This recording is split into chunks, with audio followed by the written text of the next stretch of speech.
రాయన్ ధనుష్ గారు యాక్ట్ చేసిన 50వ cinema. Only actor గానే కాదు, రైటర్ అండ్ డైరెక్టర్ కూడా. నాకు ప్రకాష్ రాజ్ గారు ఆడియో లాంచ్ లో అన్న ఒక మాట అయితే గుర్తొచ్చింది. కళాకారులు ఎక్కువ సంవత్సరాలు ఇండస్ట్రీలో ఉండడానికి వాళ్ళ ప్రతిభే కాదు, జనాలు వాళ్ళని ప్రేమించడం. అండ్ చివరికి ఒక మాట చెప్పారు, అది వీడియో లాస్ట్ లో చెప్తాను ఆ మాట ఏంటనని. ఇక ఈ సినిమాకి వచ్చేస్తే ఒక ముగ్గురు అన్నదమ్ములు, ఒక చెల్లి కలిసి ఒక ఊరు నుంచి బయటకు వచ్చేసి ఒక చెన్నై సిటీలో ఎలా బ్రతికారు, ఎలా సర్వైవ్ అయ్యారు అన్నది. అండ్ ఈ కథలో ఒక తమ్ముడు ఒక అనుకోని సంఘటనలో చిక్కుకుంటే ఆ తమ్ముడు కోసం అన్నయ్య ఏ విధంగా తన ఫ్యామిలీని కాపాడుకున్నాడు, ఏ విధంగా రివెంజ్ తీసుకున్నాడు అన్నదే రాయన్ అనే సింపుల్ స్టోరీ. ఇంకెంతకన్నా స్టోరీ అనేది ఎక్కువ రివీల్ చేయకూడదు. నాకైతే సినిమా చాలా బాగా నచ్చింది. ఇంకా ఈ సినిమాలో మాట్లాడుకోవాలంటే camera and music wise brilliant work అనేది చూసాం.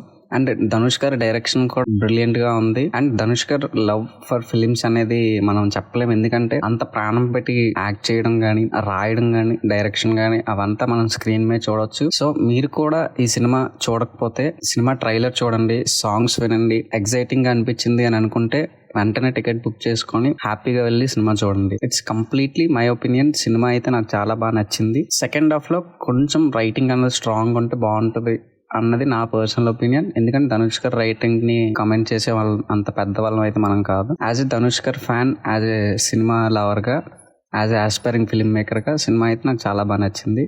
ఇంకా ప్రకాష్ రాజ్ గారు అన్న మాట ఏంటంటే, మన కోసం సినిమా చూడడానికి వచ్చిన ఆడియన్స్ నమ్మకమే మన ఇండస్ట్రీలో ఎన్ని సంవత్సరాలు ఉంటాం అన్నది నిలబెట్టింది. సో సినిమా అయిపోగానే నా పక్కన ఉన్న ఒక ఏజ్డ్ పర్సన్ అన్నమాట, సినిమా ఎవరో కానీ చాలా బాగా తీశారని. ఎందుకంటే అతనికి టెక్నికల్స్ తెలియదు, రైటింగ్స్ తెలియదు, ఏమీ తెలియదు, వాళ్ళకి ఓన్లీ కథ మాత్రమే తెలుసు. అక్కడే సక్సెస్ అయ్యారు ధనుష్ గారు. So this is the best example audience reaction అన్నది. సో ఈ ఫ్లోలో మనం చూసుకుంటే ధనుష్ గారు 100 ఫిలిం కూడా కొన్ని సంవత్సరాలు చూడబోతాం అని అనుకుంటున్నాం. ఎందుకంటే ధనుష్ గారు 25th ఫిలిం అయిన విఐపి ఫిలిం, అదే తెలుగులో రఘువరన్ బీటెక్ అన్నది మా కాలేజ్ డేస్ లో చూసాం.